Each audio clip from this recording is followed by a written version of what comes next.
Welcome to mega debate. నా పేరు Rahim. AP ఆర్థిక శాఖ మంత్రి పయ్యావుల కేసు అసెంబ్లీలో వార్షిక బడ్జెట్ని ప్రవేశపెట్టారు. అదేవిధంగా ఇటు పక్క వ్యవసాయ శాఖ మంత్రి అచ్చెన్నాయుడు కూడా వ్యవసాయ రంగానికి సంబంధించినటువంటి బడ్జెట్ని ప్రవేశపెట్టారు.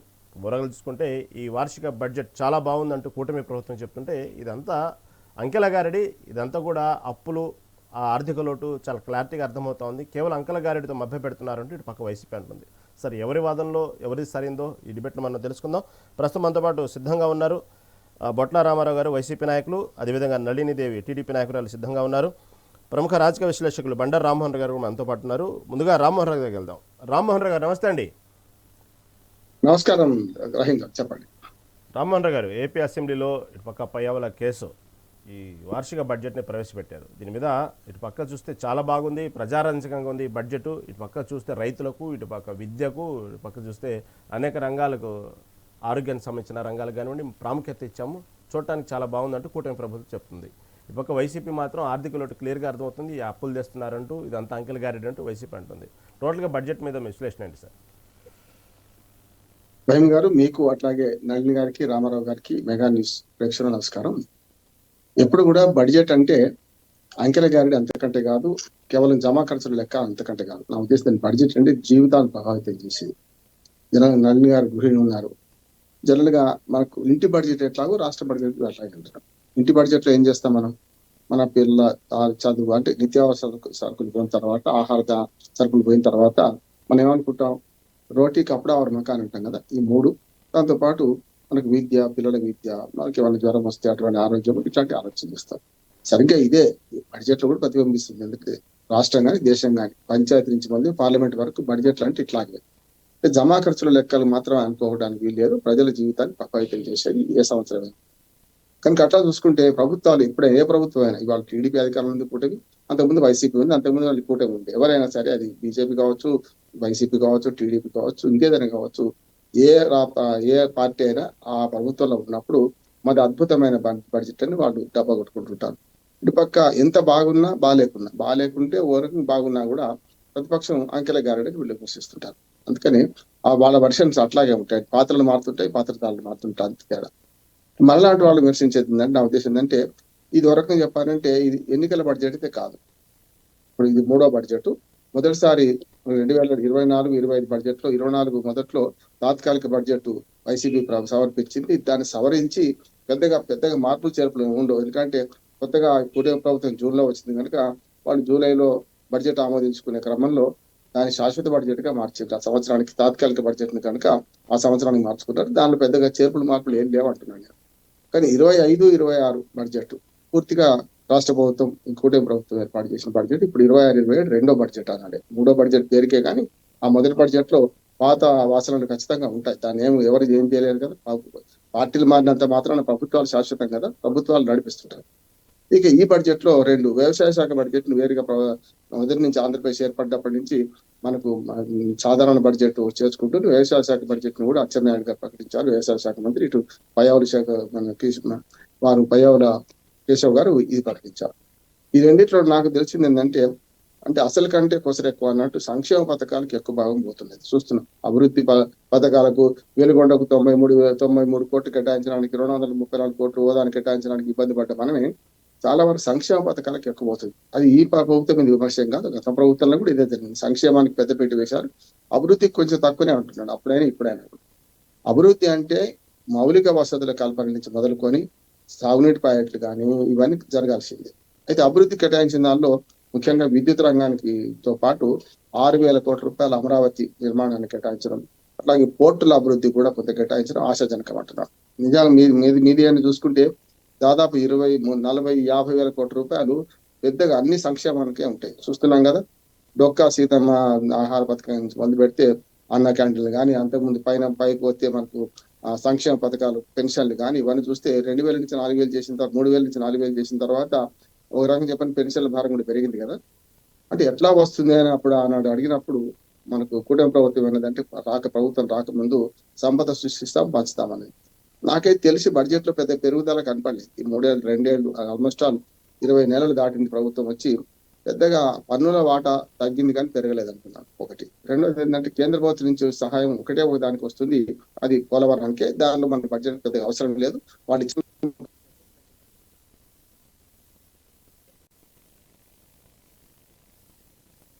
ఇప్పుడు ఇక్కడికి వచ్చే కాలం ఏంటంటే అమరావతి నిర్మాణానికి 6,000 కోట్ల రూపాయలు కేటాయించడం సరిపోదు, కానీ ఈ బడ్జెట్ మనం అంతకన్నా కేటాయించే పరిస్థితి లేవు. నేను ఏమంటున్నాను, కొంచెం ఇష్టం కొంచెం కష్టం. అంటే దీన్ని బడ్జెట్ ఎట్లా చూడాలంటే రేపు వచ్చే ఎన్నికలు, రేపు ఎల్లుండే ఎన్నికలు వస్తున్నప్పుడు ఏ రకంగా ఉంటాయి కనుక ఈ మధ్య కాలంలో ఈ బడ్జెట్ కానీ వచ్చే బడ్జెట్ లో మెరుపులు చమకులు ఏముండకపోవచ్చు, ఉండవద్దు కూడా అంటున్నాను. అనవసరంగా బడ్జెట్ లో పెట్టి మళ్ళీ దాన్ని అమలు చేయకపోతే ఎంత కష్టమో, ఉన్నంతలో ఇది పొదుపుగా పాటించే బడ్జెట్ అంటున్నాను. నేను ఆహ్వానిస్తున్నాను బడ్జెట్ ను. దీనిలో ఖర్చు పెట్టే కాడికి వచ్చేవరకు నా అభ్యంతరం ఏంటంటే ప్రతిసారి బడ్జెట్ లో కేటాయిస్తారు, కేటాయింపులు పూర్తి అవుతాయా, ఖర్చు పెడతారా లేదా అనేది ఒకటి. రెండోది ఏంటంటే ప్రణాళిక బడ్జెట్, ప్రణాళికేతర బడ్జెట్ రెండు ఉంటాయి. ఇప్పుడు ప్రణాళిక బడ్జెట్ కింద ఏవైతే ఇప్పుడు ప్రాజెక్టులు కానీ మౌలిక వసతులు కల్పన ఇవన్నీ ప్రణాళిక కిందకి వస్తాయి. సంక్షేమ పథకాలని ఒక రకంగా చెప్పాలంటే సంక్షేమ పథకాలు ఏంటి, అసలు ప్రభుత్వ ఉద్యోగుల జీతభత్యాలు ఏంటి, సాదర ఖర్చులు అంటాం కదా, ఇవన్నీ ప్రణాళికేతర బడ్జెట్ కిందకి వస్తాయి. కనుక ఈ ప్రణాళికేతర బడ్జెట్ కును ప్రణాళిక బడ్జెట్ కు మధ్యనే సంక్షేమ పథకాలు మరి త్రిశంకు స్వర్గాలు ఉంటాయి. అంటే ఇవన్నీ తప్పక హామీ ఇచ్చారు కనుక, ప్రజాకర్షక పథకాలు కనుక ఒక్కటి కూడా ఎవరు రద్దు చేయలేదు. ఇప్పుడు ఏమంటున్నాను, వైసీపీ ప్రభుత్వం ఇచ్చిన దానికంటే రెట్టింపు ఇస్తామని అన్ని ప్రకటించి కొన్ని ఇచ్చారు, కొన్ని ఇవ్వలేదు. నా ఉద్దేశం అంటే రెండు ఉన్నాయి అందులో. కానీ ఇప్పుడు ఏంటంటే ఈ పథకాలు ఏవైతే ప్రకటించారో అమలు చేయక తప్పదు, ఆ ఖర్చు తప్పదు. కానీ ప్రణాళిక బడ్జెట్ నేను చెప్పాను కదా, విద్య ఆరోగ్యం పెట్టుబడి, విద్యా ఆరోగ్యాలకు ప్రణాళిక ఎక్కడ అనుకోవచ్చు చాలా మంది. కనుక విద్య సరిగ్గా అభివృద్ధి జరిగితే నైపుణ్య అభివృద్ధి జరుగుతుంది, ఉద్యోగాలు వస్తాయి, దానివల్ల మనకు ఉపాధి లభిస్తుంది. అది విద్య భవిష్యత్తు పెట్టుబడి. వైద్యం కూడా భవిష్యత్తు పెట్టుబడి అంటున్నాను. ఎందుకంటే వైద్యంలో ఒక 4 పనిదినాలు నష్టపోయినాయి అంటే 4,000 రూపాయలు కార్మికులు నష్టపోయినట్టే కదా. అట్లా మరి ఆరోగ్యం బాగాలేకపోతే మొత్తం అంతా ఆ పనిదినాలు నష్టపోతే మనకు ఆర్థిక రంగానికి చేటు. కనుక విద్య ఆరోగ్యానికి ఎన్ని కేటాయింపులు చేసినా తప్పులేదు. దాంతోపాటు విద్యలో ఉదాహరణకు తల్లికి వందనం పథకం ఉన్నది, అవి తప్పనిసరి అవసరమే కదా. ఒకరున్నా ఇద్దరున్నా అందరికి ఇస్తామన్నారు కనుక ఇచ్చే ప్రయత్నం చేస్తున్నారు.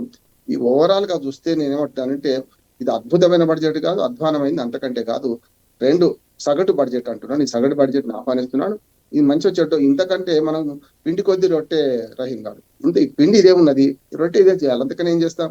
ఇప్పుడు నల్లి గారు ఉన్నారు, వారికి బాగా తెలుసు కుటుంబ బాధ్యతలు ఎట్లా ఉంటే కుటుంబాన్ని ఎట్లా పోయాలని. నేనేమంటున్నానంటే ఓ కుటుంబ బాధ్యుడు కనుక, ముఖ్యంగా కుటుంబంలో స్త్రీ పొదుపు ఎట్లా చేస్తారు, ఆ రకంగా ఈ ఉన్న దానిలో ఎట్లా పొదుపు పాటిద్దాం, ఎక్కడ కొంత వెసులుబాటు తీసుకోవచ్చు, ఎక్కడ కొంచెం ఖర్చు పెట్టవచ్చు అని ఆలోచించే క్రమంలో కొంత వెసులుబాటు ఉంటది. కొన్ని పథకాలకు కాకుండా అమలుగా కొన్ని ముఖ్యమంత్రి సహాయ నిధి ఉంటుంది, ఇతరత్ర కొన్ని పక్కన పెట్టుకుంటారు. కనుక ఇవన్నీ కలిపితే నేనైతే దీన్ని అద్భుతమైన బడ్జెట్ అని అభివర్ణిస్తలేను. అధ్వాన బడ్జెట్ అంతకన్నా కాదు, సగటు బడ్జెట్. ఇది ఇంతకంటే ఏ ప్రభుత్వం వచ్చినా, ఇవాళ కూటమి ప్రభుత్వం ఉండొచ్చు, రేపు వైసీపీ రావచ్చు, లేకుంటే వైసీపీ వీళ్ళు వచ్చారు కదా, ఏదైనా ఇంతకంటే పెద్దగా చేసేది ఏం లేదంటున్నాను నేను. ఇది సక్రమంగా ఖర్చు పెడితే చాలు. చివరాఖరికి నేను ఎప్పుడు చెప్తుంటాను ఏంటంటే 9 నెలలు పూర్తి అయిన తర్వాత 11 నెలలు తొందరపడుతుంటారు ఈ బడ్జెట్ ఎట్లా ఖర్చు పెట్టాలని. అప్పుడు ఇబ్బంది వస్తుంది. ఎందుకంటే ఎట్లాగో ఖర్చు పెట్టాలని బడ్జెట్ ఖర్చు పెడతాం, ఎట్లా ఖర్చు చేద్దాం అనుకున్నప్పుడు సమస్య వస్తుంది. ఇప్పటి వరకు నా అనుభవంలో 30 సంవత్సరాల నుంచి బడ్జెట్ అనాలిసిస్ చేస్తున్నాను. 70%, మాక్సిమం 75% మించి బడ్జెట్ ఏది అమలు కాదు ఇప్పటి వరకు కూడా. వాళ్ళు అంకెల్లో బాగా ప్రకటిస్తారు. ఎవరైనా ఈ ఒక్క ప్రభుత్వం కేంద్రం కానీ రాష్ట్ర ప్రభుత్వాలు కానీ ఏ పార్టీ ఉన్నా కూడా 70 నుంచి 75% మాత్రమే బడ్జెట్ ఖర్చు అవుతుంది. మిగతా అవన్నీ కూడా ఓ రకంగా చెప్పాలంటే చెప్పిన దానికి ఆచరణకు వచ్చే కల్లా చేసిన దానికి తేడా కనపడుతుంది అంటున్నాను నేను. మాక్సిమం 80% డబ్బు ఖర్చు అయితే మంచి బడ్జెట్ గా పేర్కొనవచ్చు. నా ఉద్దేశం ఈ బడ్జెట్ ను ఆహ్వానిస్తున్నాను. ఈ బడ్జెట్ సరిగ్గా వాళ్ళు పేర్కొనే విధంగా ఖర్చు పెట్టి ప్రజా ఉపయోగకరమైన పనులు చేస్తే బాగుంటది. అమరావతి పూర్తి చేయాలి, రామాయపట్నం దుగ్గరాజపట్నం పోర్టులు పూర్తి చేసుకోవాలి, పోలవరం వాళ్ళు ఇచ్చే డబ్బును సరిగ్గా సరి అయిన విధంగా చేయాలి. 2027 కల్లా ఈ రెండు, అటు రాజధాని ఇటు పక్కన పోలవరం పూర్తి చేయాలి. ఓ గేమ్ చేంజర్ గా మారిస్తే మంచిది అంటున్నాను. మళ్ళీ వస్తానండి, మీ దగ్గరికి సమయం చాలా ఉంది. ప్రస్తుతం అనుకో టీడీపీ నాయకురాలు నళిన్ దేవి గారితో మాట్లాడదాం. నళిన్ దేవి గారు నమస్తే. నమస్తే. నమస్తేనండి. నమస్తే.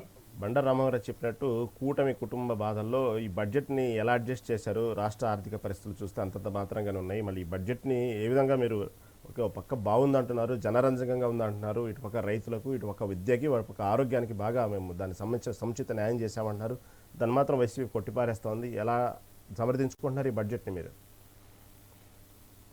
సోదరులు రామ్మోహన్ గారు బాగా విశ్లేషించారండి బడ్జెట్ ని. నేను ఆయన విశ్లేషణ సాధారణంగా ఆహ్వానిస్తున్నాను. చాలా బ్యాలెన్స్డ్గా చెప్పారు. ధన్యవాదాలు రామ్మోహన్ గారు. అయితే కొంచెం ఇష్టం కొంచెం కష్టం అనే దానికన్నా పయ్యావుల కేశవ్ గారు, మన ఆర్థిక మంత్రి పయ్యావుల కేశవ్ గారు మన ఫైనాన్షియల్ ఇయర్ 26 అంటే 2026-27 గాను ప్రవేశించిన ఈ బడ్జెట్ జనరంజకంగా, అదేవిధంగా ప్రజలు ఏదైతే నమ్మకాన్ని పెట్టుకున్నారో ప్రభుత్వం మీద, తెలుగుదేశం ప్రభుత్వం మీద, అదేవిధంగా కూటమి ప్రభుత్వం మీద, అది ఏమాత్రం పొల్లిపోకుండా కూడా ఆ ఇంబ్యాలెన్స్ అవ్వకుండా ఒక విజనరీ బడ్జెట్ కింద దీన్ని ప్రవేశపెట్టారండి. దీన్ని మేము సాదరంగా ఆహ్వానిస్తున్నాము. అయితే సోదరులు రామ్మోహన్ గారు చెప్పినట్టు కొంచెం ఇష్టం కొంచెం కష్టం కాకుండా ఇది ఇష్టంగా కష్టపడే బడ్జెట్ అండి. మనం ఇష్టంగా దీనికోసం కష్టపడితే this is not you know far dream to achieve. అయితే మనకి సింహభాగం మన బడ్జెట్ మీద ఏదైతే మనకి ఎఫెక్ట్ చూపుతుందో అది వచ్చేసి మన అప్పుల మీద ఉన్న ఇంట్రెస్ట్లు అండి.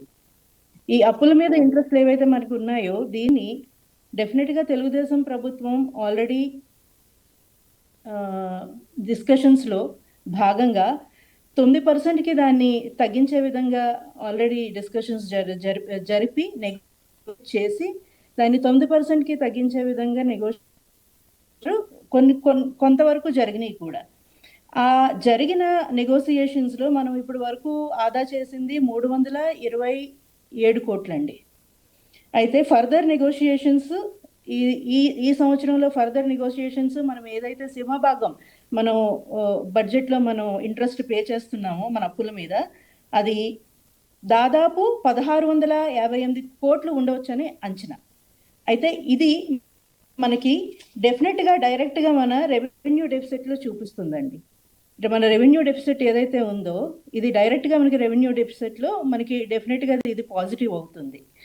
అయితే మనకి రెవెన్యూ డెఫిసిట్ ఉన్నమాట వాస్తవం. ఇప్పుడు 22,000 కోట్లు మనకి దాదాపుగా రెవెన్యూ డెఫిసిట్ ఉంది. అయితే 23-24 సంవత్సరానికి వైసీపీ బడ్జెట్ ప్రవేశపెట్టిందో 22,317 కోట్ల రెవెన్యూ డెఫిసిట్ ప్రవేశపెడితే, అయితే అది దాదాపుగా ఎండింగ్కి వచ్చేసరికి మనకి 38,682 కోట్లకి తేలిందండి. సో మనం మొదలుపెట్టింది 24-25 ఏదైతే సోదరులు రామ్మోహన్ గారు అన్నారో అది మనకి పూర్వ వాసనలతో ఉండే బడ్జెట్ కాబట్టి అది 48,311 కోట్లతో మొదలు పెడితే మనం దాన్ని సింహభాగానికి తగ్గించి 33,186 కోట్లకి తగ్గించామండి అది. సో మనం దాదాపుగా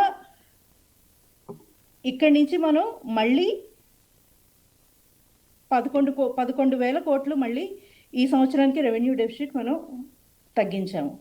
ఇది చాలా వరకు ఈ 20 నెలల్లో ప్రభుత్వం ఏదైతే మనకి సక్సెస్ ఇది 22 కోట్లని మనం ప్రభుత్వ సక్సెస్ అని మనం భావించవచ్చు డెఫినెట్గా. అట్లాగే మన బడ్జెట్లో అగ్రికల్చర్కి చాలా పెద్దపీట వేశారు. అగ్రికల్చర్కి 13,598 కోట్లు అండి. అట్లాగే పోలవరానికి 6,105 కోట్లు. అట్లాగే ఈసారి రాయలసీమకి పెద్దపీట వేశారండి. ఈ రాయలసీమకి పెద్దపీట వేశారు. హంద్రీనీవా ప్రాజెక్ట్ ఏదైతే పూర్తవుతుందో మనకి పూర్తయ్యే లాస్ట్ ఫేజ్లో ఉందో, సో దాంతో రాయలసీమలో వాటర్ డిస్ట్రిబ్యూషన్ ద్వారా చాలా వరకు మనకి ఈ పెట్టుబడులతో మనకి రెవెన్యూస్ ఇంక్రీజ్ అయ్యే అవకాశం మెండుగా ఉంది. దానికోసం రాయలసీమ ప్రాంతాలకి ఈ ఎక్కువ బడ్జెట్ కేటాయించడం అనేది ఆహ్వానించవలసిన విషయం. అట్లాగే వైజాగ్ కింద మనకి ఇండస్ట్రియల్ సెక్టర్ కింద డెవలప్ చేయాలన్న ఆలోచనలు ఏవైతే ఉన్నాయో ఆ ఆలోచనలు యాక్షన్స్లో పెట్టి 28 కోట్లు వైజాగ్ ఏరియాకి ఇవ్వడం అనేది కూడా చాలా ప్రోగ్రెసివ్ స్టెప్. అట్లాగే హెల్త్ సర్వీసెస్ డెఫినెట్గా హెల్త్ అనేది ఎప్పుడు కూడా నో కాంప్రమైజ్ జోన్ అండి. అది ఎప్పుడు కాంప్రమైజ్ అవ్వకూడదు. మనకి ఎప్పుడు ఏది ఎట్లా వస్తుందో అనేది మనకి తెలియదు. మనకి కోవిడ్ సిచ్యువేషన్స్ దానికి ఎగ్జాంపుల్.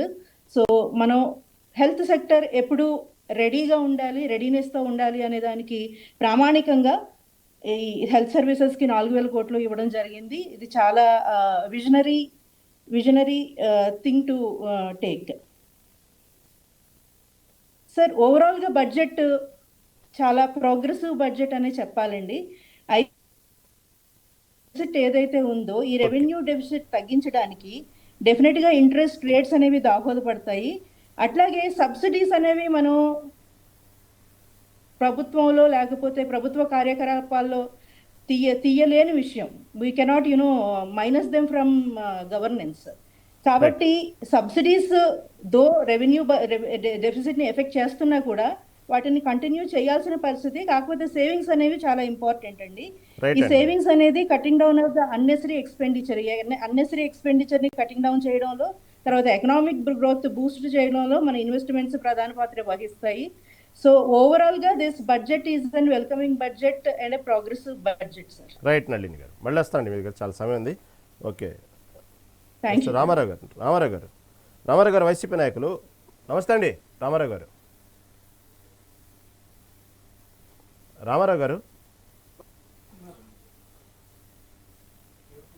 నమస్తే అండి. రామారావు గారు నమస్తే అండి.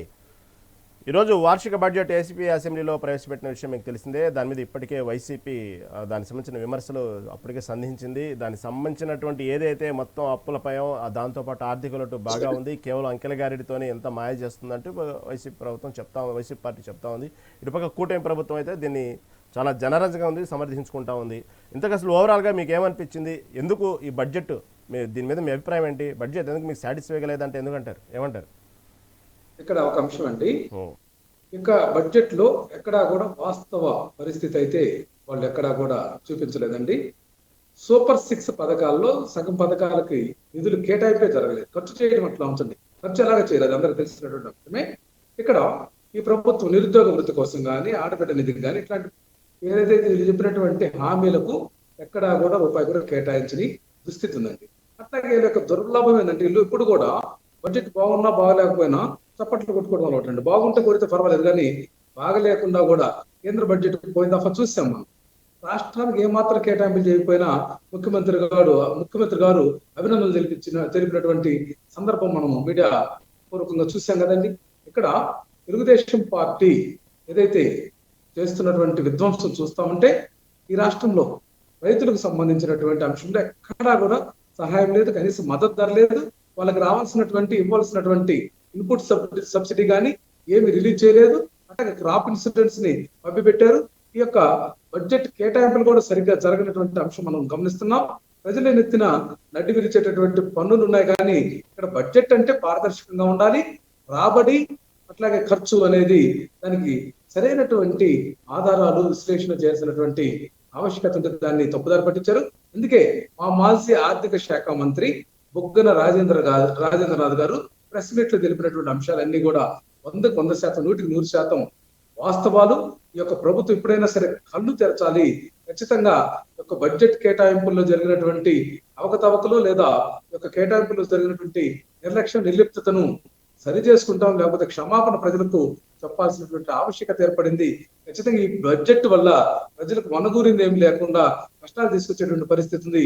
ఇప్పటికే పన్నుల రూపేణా ప్రజలు నడిపిస్తున్నటువంటి ప్రభుత్వం సంపద సృష్టిస్తామని ప్రజల మీద పన్నులు, అప్పులు, ఈ రాష్ట్ర ప్రజల మీద అప్పుల భారాన్ని విపరీతంగా పెంచుతున్నటువంటి పరిస్థితి ఉంది తప్ప ఎక్కడా కూడా ఇలా కాడ ప్రజల పట్ల కానీ రాష్ట్రం పట్ల కానీ కనీసం బాధ్యత అవినీతిమయమైందని మాత్రం చెప్పగలమండి. ఇల్లు ప్రజాపాలన పట్ల మాత్రం రామారావు గారు ఇక్కడ దాదాపుగా చూసుకుంటే సరే మీరు బడ్జెట్లో నడ్డులు విరిచారా, ట్యాక్సుల రూపంలో ఏ విధంగా చేశారు, ఓకే, దానికి సంబంధించినటువంటి లెక్కలు, దానికి ఏ విధంగా చేసింది, దానికి సంబంధించిన పయ్యావుల కేసు వివరిస్తూ ఇటు పక్క మంత్రి అచ్చెన్నాయుడు గారు వ్యవసాయానికి సంబంధించినటువంటి ప్రాధాన్యత ఇస్తున్నటువంటి విషయాన్ని ప్రకటించారు. ఇటు రైతులకు కానివ్వండి, అదేవిధంగా బడ్జెట్లో మీరు గమనించలేదు, ఇటు పక్క విద్యకు, ఆరోగ్యానికి కూడా ఇంపార్టెన్స్ ఇచ్చారనే విషయాన్ని మనం గమనించాలి. దీని పట్ల ఏమంటారు, మీ స్పందన ఏంది? వీళ్ళకి విద్య, వైద్యం లేదా ఆరోగ్యం పట్ల కనీస శ్రద్ధ లేదనేది మనందరూ తెలిసినట్టుంటారు. దీనికి కారణం ఏంటంటే మేము తీసుకొచ్చినటువంటి నాడు నేడు ఆ పథకాన్ని వీళ్ళు నిర్వీర్యం చేసినటువంటి పరిస్థితి ఉంది ఇప్పటికీ విద్యారంగంలో. అట్లాగే మనం చూస్తా ఉంటే మరొక అంశం ఏంటంటే ఇక్కడ వైద్య రంగానికి సంబంధించి మేము ఫ్యామిలీ డాక్టర్ కాన్సెప్ట్ తీసుకొచ్చి గ్రామాల్లో ప్రతి గ్రామంలో కూడా వైద్య ఆరోగ్య కేంద్రాలని మేము వాటన్నిటిని కూడా ఏర్పాటు చేస్తే వీళ్ళు వాటన్నిటిని కూడా ధ్వంసం చేశారు కదండి. వీళ్ళ యొక్క పరిస్థితి ఎలా ఉందంటే కనీసం కనీసం మౌలిక సదుపాయాలకు కూడా మేము కేటాయింపు చేస్తామని చెప్పలేదు. సూపర్ 6 పథకంలో కూడా వాళ్ళు చెప్పినటువంటి అంశాలకు కూడా వాళ్ళు బడ్జెట్ కేటాయించలేకపోయారు. కనీసం అసలు ఈ యొక్క లోటు బడ్జెట్ కి నిధులు ఎలా సమీకరించుకుంటాం అనేది కూడా వీళ్ళు చెప్పలేనటువంటి పరిస్థితి ఉంది. వ్యవసాయానికి సంబంధించి చూస్తే మనం వీళ్ళు కేటాయింపులు చేసేటువంటి విధానంలో కూడా తేడా ఉంది. మన వెలుగొండ ప్రాజెక్ట్ ఇప్పటికే పూర్తయితే మా నాయకుడు జగన్మోహన్ రెడ్డి గారు ప్రజలకు అంకితం ఇస్తే దాన్ని వాడుకోలేనటువంటి పరిస్థితి ఉంది. ఇక్కడ తాత్కాలికంగా కేటాయింపులు చూపించారు కానీ అది ఎక్కడా రేపు ఖర్చు చేసేటటువంటి ఆ యొక్క పరిస్థితి ఈ ప్రభుత్వం లేదు. గతంలో కూడా మనం ఈ ప్రభుత్వం చేసినటువంటి బడ్జెట్ కేటాయింపులు చూస్తే చాలా లోపభూయిష్టంగా ఉన్నాయని అనుకున్నా కూడా తర్వాత ఖర్చు చేసేటటువంటి విధానంలో ఖర్చు చేయకుండా ఉండి చేయి చూపించినటువంటి ప్రభుత్వం ఇక్కడ. అసలు కేటాయింపులు చేయనటువంటి అంశాలు కొన్ని అయితే కేటాయింపు ఖర్చు చేయకుండా మోసపూరితంగా చేసేటటువంటి ప్రభుత్వం ఇదని చెప్పేసి మనం స్పష్టంగా నాకు అర్థమవుతా ఉన్నది. రామారావు గారు ఇక్కడ విషయం ఏంటంటే రామారావు గారు గత మీరు చెప్పినట్టుగానే గత ప్రభుత్వమే 9.74 లక్షల కోట్ల అప్పుని ఇప్పటికీ మేము దానికి సంబంధించిన రికవరీ చేస్తున్నాం. మీరు అంటున్నారు కదా దానికి సంబంధించి కేటాయించలేకపోతున్నాం. గత ప్రభుత్వం చేసిన సంబంధించినటువంటి ఇప్పటికీ అడ్జస్ట్ చేయలేక చచ్చిపోతున్నాం, అయినప్పుడు ఉపాధిగా పెంచుతున్నాం అంటున్నారు. ఒక పక్క మీ ప్రభుత్వం చేస్తున్న అప్పుల వల్లే ఈ లోటు బడ్జెట్ అనేది అంటున్నారు. ఇదంతా శుద్ధాబద్ధం అండి. అంతకుముందు 2014-19 మధ్య ఉన్నటువంటి అప్పెంత మేము ఆ యొక్క ప్రభుత్వంలో 19-24 మధ్య అప్పెంత అనేది మా అసెంబ్లీ సమావేశాల్లో కానీ అలాగే కేంద్ర మంత్రి గారు కూడా చెప్పినటువంటి సందర్భాన్ని గుర్తు చేస్తున్నానండి. మరి వీళ్ళు ఖచ్చితంగా వీళ్ళ యొక్క అబద్ధపు మాటలను మనం చూస్తా ఉన్నాం. ఈ రోజు ₹1 కూడా అప్పు చేయమని చెప్పినటువంటి ఈ ప్రభుత్వం ఇప్పటికే 3 లక్షల కోట్ల రూపాయల అప్పులకు ముందుకు వచ్చినటువంటి పరిస్థితి ఉంది. ఇంకా ఈ యొక్క 2-3 సంవత్సరాల్లో ఇది కనీసం ఒక 6-7 లక్షల కోట్ల రూపాయలు అప్పులు చేసేటటువంటి పరిస్థితి ఉంది. వీళ్ళు అబద్ధాలు చెప్పి అప్పులన్నీ కూడా మా నెత్తిన రుద్దాలని ప్రయత్నం చేస్తే ప్రజలు కోరు. ఈ యొక్క అంకెలు కానీ ఈ యొక్క స్టాటిస్టిక్స్ కానీ ఇవన్నీ కూడా మార్పు చేస్తే మారే కాదు కదండి. కాకపోతే తాత్కాలికంగా అబద్ధాలు మోసపూరితమైనటువంటి విధానంతో మాట్లాడినా ఖచ్చితంగా ఆధారాలతో సహా మేము నిరూపిస్తాం కదండి. అందువల్ల వీళ్ళ యొక్క అబద్ధాలు మా యొక్క మాటలు మోసపూరిత మాటలు చెల్లవని చెప్పే సందర్భంగా నేను తెలియజేస్తాను. రైట్ అండి. ఓకే రామారావు గారు. రామారావు గారు చెప్పినట్టే ఇప్పటికే కూటమి ప్రభుత్వం వచ్చినటువంటి ఏదైతే 2 సంవత్సరాల్లోనే దాదాపుగా 3 లక్షల కోట్లకు పైగా అప్పులు ఖర్చు చేసింది. ఇప్పటికీ రేపు మంగళవారం దానికి సంబంధించినటువంటి ఇప్పటికే ఆర్బీఐ ఒక లీక్ చేసింది వార్తని. దాదాపు రేపు ఆ మంగళవారం ఇంకొక 500 కోట్ల అప్పు చేయడానికి సిద్ధంగా ఉంది ఈ కూటమి ప్రభుత్వం విషయాన్ని ఇప్పుడు వైసీపీ ట్వీట్ చేస్తా ఉంది. దీన్ని ఎలా చూడాలి? రహీం గారు, ఎప్పుడైనా FRBM పరిమితులకు లోబడి చేస్తున్నారు తప్పి దాడి చేయలేదు. వాళ్ళేనే వీళ్ళైన అప్పు లేని వాడు అధిక శ్రీమంతుడు అని మా అమ్మ ఇప్పుడు అనేది. కానీ అప్పు చేస్తే పప్పు పొడి కూడా తినద్దు కదా. అప్పు చేసి పప్పు పొడి తినద్దు, అప్పు చేసి అభివృద్ధి చేయాలి కదా. కనుక ఈ అప్పుల విషయంలో 2 పార్టీకి సంబంధించిన వేలం ద్వారా చేస్తున్నారండి అప్పులన్నీ కూడా అని చెప్తాను. ఎందుకంటే 500 కోట్లు పీనాట్స్ లాంటివి రాష్ట్ర ప్రభుత్వానికి. కానీ నేనేమంటానంటే అప్పుల గురించి 2 పార్టీలు అసత్యాలు అర్ధసత్యాలు చెప్తున్నాయి. ఏమంటానంటే ఆ బడ్జెట్ అప్పులలో 3 రకాలు ఉంటాయి. ఒకటి బడ్జెటరీ అప్పులు కదా, రెండోదేమో గ్యారంటీ అప్పులు, మూడోదేమో మనకు కార్పొరేషన్ అప్పులు. అంటే ఏదైనా స్పెషల్ కార్పొరేషన్ ఏర్పాటు చేసి దానికి అప్పులు కదా. ఈ మూడు వేరు అన్ని కలిపి చెప్తున్నారు. ఇప్పుడు వైసీపీ వాళ్ళు 5 లక్షలు 7 లక్షలు 8 లక్షల కోట్లు చెప్తున్నారు చేసినారు అప్పు అనేది అబద్ధమే. అందులో ఈ 3 వేరు ఉన్నాయి అంటున్నాను. బడ్జెటరీ అప్పులను మాత్రం అప్పులుగా పరిగణిస్తే కాగ్ నివేదిక కానీ వాళ్ళు ఏం చేస్తారు, రేపు పొద్దున అక్కడ పార్లమెంట్ లో ప్రకటించిన ఆర్థిక సర్వేలో కూడా చేసిన మన కాగ్ నివేదిక కూడా ఏం చేస్తుందంటే బడ్జెటరీ అప్పుల గురించి ప్రస్తావిస్తుంది. బడ్జెటరీ అప్పుల గురించి ప్రస్తావిస్తూ బడ్జెటరీ అప్పులలో మరి ఎంతవరకు సద్వినియోగం అయింది, ఏ రకంగా అయింది, FRBM పరిమితులు దాటి అయితే ఏ ప్రభుత్వం అనుమతిస్తలేదు. వాళ్ళకని ఇవ్వలేదు, వీళ్ళకని ఇవ్వలేదు అంటున్నాను. అందుకని ఒక రకంగా చెప్పానంటే కొంత ఈ అప్పుల గురించి మాట్లాడితే ఎప్పుడు కూడా ప్రజల ఆకాంక్షలు చాలా అపరిమితమైన ఆకాంక్షలు ఉంటాయి, పరిమితమైన వనరులే ఉంటాయి ఎవరికైనా. అది కుటుంబాన్ని కూడా వర్తిస్తూ అంటున్నాడు. కుటుంబంలో ఇప్పుడు రామారావు గారు కానీ మీ కుటుంబాలు ఉన్నాయి, మీరు ఏం చేస్తారు, వాడు 10th పాస్ అయితే డాడీ నాకు ఒక బైక్ కొని అంటాడు పిల్లవాడు. బిడ్డ ఇప్పుడు బడ్జెట్ లేదు, ఇంటర్మీడియట్ పాస్ గా 2 ఏళ్ళకి వాయిదా వేస్తామా లేదా అంటే ఆకాంక్ష ఉంటది. మా అమ్మాయికి స్కూటీ కొని అని ఉంటుంది అనుకో, స్కూటీ కొనే ఆకాంక్ష. కానీ ఆర్థిక స్థితి లేకపోతే ఏం చేస్తాం, 2 ఏళ్ళు వాయిదా వేస్తాం కదా. కుటుంబంలో ఎట్లయితే కుటుంబ సభ్యుల ఆకాంక్షలలో మనం ఫస్ట్ ప్రయారిటీస్ ఏమిస్తాం, ఆహారము, తర్వాత విద్య, ఆరోగ్యం, ఆ తర్వాత మిగతా చూస్తాం. అందుకని ఇక్కడ కూడా ఏమంటున్నానంటే పిల్లల కోరికలను ఎట్లాగో మనం మొత్తం తీర్చలేకపోతే ఎట్లా వాయిదా వేస్తామో, ప్రజల కోరికలు అపరిమితమైన కోరికలు ఉంటాయి. ప్రజలకు వనరులు పరిమితమే ఉంటాయి. దీన్ని ఎట్లా బ్యాలెన్స్ చేయాలి? రెండింటికి వారధి కట్టేదిగా ప్రభుత్వం కావాల్సింది అంటారు. ఇంకోటి బడ్జెట్ గురించి ఇన్ని అంకెలకారులు ఇవన్నీ అంకెలు మాట్లాడితే బడ్జెట్లు ఎవరికి అర్థం కాదు. అందుకని ఫారెక్స్ నిల్వలు మనకు మన ఇవన్నీ సెన్సెక్స్ ఇవన్నీ అర్థం కాదు. బడ్జెట్ లెక్కలు కూడా సామాన్యుడికి అర్థం కాదు. సామాన్యుడికి అర్థమయ్యేది ఒకటే, ఈ బడ్జెట్ నా జీవితాన్ని మనం ప్రభావితం చేస్తుంది, నా జీవితంలో మార్పు తీసుకొస్తుంది, అంతే కదా. కేంద్ర ప్రభుత్వ బడ్జెట్ అయితేనేమో రేట్లు పెరగడం, రేట్లు తక్కువనే ఉంటాయి. కానీ రాష్ట్ర ప్రభుత్వ బడ్జెట్ లో డైరెక్ట్ పన్నులు తప్ప మిగతా ఏ ప్రభావం చూపించవు. ఎందుకంటే జిఎస్టీ కేంద్ర ప్రభుత్వం వేసేది కనుక ఇద్దరికి సమాన వాటా వస్తుంది. అట్లాగే మిగతా పన్నులు కొన్ని ఉంటాయి, ఆక్ట్రాయ్ కానీ ఎక్సైజ్ కానీ, అవి సమానంగా వస్తాయి. ఇంకోటి ఎక్సైజ్ అదనంగా మనకు రాష్ట్ర ప్రభుత్వానికి అదనపు ఏర్పాటు. ఈసారి తాగుడు తక్కువైంది అంటున్నారు. మన ఆంధ్రప్రదేశ్ లో కొంచెం తాగేవాళ్ళు తక్కువైన అంటున్నారు. ఒక అభినందించిన విషయం. కానీ ప్రభుత్వానికి ఆదాయం పోతుంది, 500-600 కోట్ల రూపాయల ఆదాయం ఈసారి తక్కువైంది అంటున్నారు. మొత్తం మొన్న గత 10 నెలల లెక్క చూసుకుంటే ఇంకా 2 నెలలే ఇంకా నెల మిగిలింది కదా. ఫిబ్రవరి సగం పోయింది, ఇంకో 40 రోజులలో మరి పోయినసారి కంటే ఆదాయం ఎక్కువ వస్తుందని నమ్మకం అయితే పోయింది. కనుక ఇట్లా చూసుకుంటే ఏంటంటే ఈ మొత్తం మీద ప్రజలు ఏమనుకుంటారో నాకేమొచ్చిందని ఆలోచన చేస్తారు. నేను చిన్న కథ చెప్తాను. మన గురజాడ అప్పారావు గారి కన్యాశుల్క నాటకంలో గిరీష్ అనే పాత్ర ఉంటుంది. ఆ పాత్ర అన్ని రకాల నాకు అన్ని సర్వజ్ఞులని మాట్లాడుతుంటారు. విజయనగరం రైల్వే స్టేషన్ లో గుర్రబగ్గి దిగి నల్లి గారు కొత్త గారు కానీ రామారావు గారికి ఇదివరకు చెప్పాను కనుక చర్మదిచారణం కాదు అయినందుకు క్షమించాలి రామారావు గారు. ఏమంటే అంటే ప్రజల ఆకాంక్షలు ఎట్లా ఉంటాయి, ప్రజలు ఏం ఆలోచన చేస్తారని చెప్పడానికి చెప్తున్నాను. గుర్రబగ్గి మన రైలు దిగి గుర్రబగ్గికి పోతుంటే జట్కా బండి ఆయనతో మాట్లాడుకుంటాడు. అప్పటికి స్వాతంత్రం మన కాంగ్రెస్ పార్టీ ఏర్పడి 5 ఏళ్ళు అయింది. 1891 లో రాశారు. దాదాపు 135 సంవత్సరాల కింద రాశారు కన్యాశుల్క నాటకం. అందులో ఆ సంఘటన ఏమొస్తుంది అంటే ఈ స్వాతంత్రం వస్తే ఏమైతే స్వాతంత్ర పోరాటం ఎంత బ్రహ్మాండంగా జరుగుతుంది అని కాంగ్రెస్ పార్టీ గురించి అని చెప్తుంటాడు. అన్ని విన్నాక జట్కా బండి ఆయన కూలీ తీసుకుంటూ అడుగుతాడు, అయ్యా మనకు స్వాతంత్రం వస్తే మన ఊరు హెడ్ కానిస్టేబుల్ ట్రాన్స్ఫర్ అవుతారా అంటాడు. బుద్ధి లేదా నీకు, హెడ్ కానిస్టేబుల్ కు దానికి ఏం సంబంధం అని గిరీశం అంటే అని చెప్తాడు. ప్రతిరోజు ఆ హెడ్ కానిస్టేబుల్ నేను విజయనగరం రైల్వే స్టేషన్ దగ్గర గుర్రబ్యాగి ఆపుకున్నందుకు అంటే 6 పైసలు లంచం తీసుకుంటాను. లంచం తప్పాలి, వాడి బాధ అది. నేనేమంటున్నానంటే మీ బడ్జెట్ లెక్కలు ఇవన్నీ మాకేం సంబంధం, మా సంగతి ఏంది, ప్రజలకు ఏం జరుగుతుంది అని ప్రజలు అనుకుంటారు కదా, సహజం కదా అంటున్నాను. నా జీవితానికి ఏమని బడ్జెట్ సంబంధం ఉంది అనుకుంటారు. తల్లికి వందనం నిజంగానే మా పిల్లవాడికి డబ్బులు వస్తాయి కదా, ఇట్లాంటివి అంటే ఏదైతే డైరెక్ట్ కనెక్టెడ్ ఉంటుందో దాని గురించి ప్రజలు ఆలోచన చేస్తారు అంటున్నాడు. మిగతా ఈ లెక్కలు పెద్దగా పని చేయమంటున్నాడు.